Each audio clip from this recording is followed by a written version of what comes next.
Existem quatro pilares fundamentais para o DevOps funcionar de verdade e gerar um monte de benefícios para sua equipe ou empresa, tais como o aumento na frequência de implantações das aplicações e a melhora na qualidade das entregas.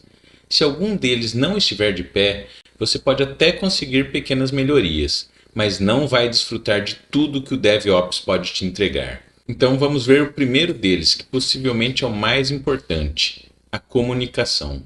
O DevOps surgiu para aproximar as equipes de desenvolvimento e de operações. Por isso é necessário estimular a comunicação entre elas. É importante que essa comunicação seja contínua, sincera e respeitosa. Cada time deve apresentar de modo claro quais os desafios que enfrenta, as soluções que utiliza e principalmente os problemas que encontra nesse relacionamento com outro time. É interessante, principalmente num primeiro momento, no qual esses times ainda não têm o costume de se comunicar, formalizar uma reunião semanal ou mensal para começar a quebrar esse gelo. Como eu disse, essas reuniões devem ser respeitosas e o intuito não é apontar erros do outro time, e sim buscar espaço para melhorias no processo. Uma vez estabelecida essa comunicação, é possível passarmos para o segundo pilar, a colaboração. No DevOps, os times têm que entender que o foco deve ser na melhoria do processo de desenvolvimento, implantação e operação das aplicações. Sendo assim, devem se ajudar mutuamente para atingir esse fim.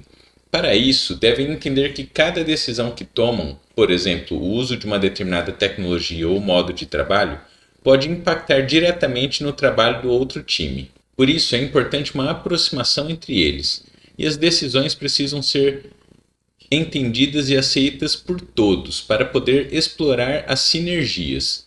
Um exemplo interessante é a equipe de desenvolvimento auxiliar a equipe de operações a adotar o uso de infraestrutura como código, a famosa IAC, enquanto a equipe de operações pode ensinar a utilização de ferramentas de monitoramento, de tal modo que a equipe de desenvolvimento consiga ter mais subsídios sobre a eficiência das aplicações desenvolvidas em termos de consumo de processamento e memória. Identificadas essas e outras possibilidades de colaboração, podemos ir para o terceiro pilar, a automação. Esse talvez seja o pilar mais conhecido do DevOps. Ferramentas como Jenkins, GitHub Actions e GitLab CI se popularizaram e se tornaram praticamente onipresentes nas equipes, pela sua facilidade de uso e possibilidade de automação de diversas tarefas, como a implantação de aplicações e execução de testes com pipelines. Se você não sabe o que é uma pipeline, veja esse vídeo aqui do canal que está aparecendo no canto superior. Porém, muitos times adotam a automação sem considerar os pilares anteriores e o próximo.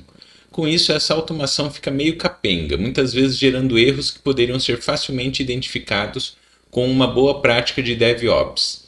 E nesse quesito é fundamental ter o quarto pilar, a monitoração ou monitoramento.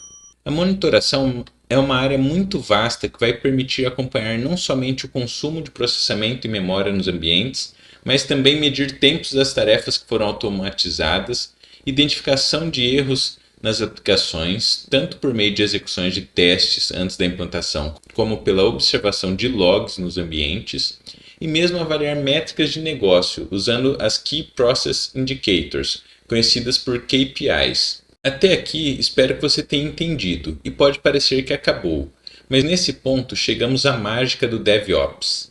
Ele visa a melhoria contínua dos processos. Com esses feedbacks que obtemos a partir da monitoração, conseguimos refinar nossa comunicação, agora com menos achismos e mais dados reais para embasar nossas afirmações. Com uma melhor comunicação entre os times, novas maneiras de colaboração podem ser identificadas e adotadas, o que gera a possibilidade de novas automações, que por sua vez também deverão ser monitoradas, o que gera novos feedbacks, permitindo que o ciclo de melhoria contínua siga indefinidamente. Ou seja, quero dizer que o DevOps não é algo que você implante uma única vez e nada mais precisa ser feito. A todo momento seu processo deve evoluir por meio de um ciclo virtuoso.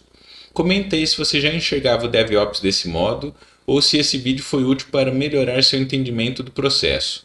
Ah, e claro, fique à vontade para compartilhar sua experiência na adoção dessa cultura. ou para escrever suas dúvidas. Vou tentar responder o mais rápido possível. Então é isso, até a próxima.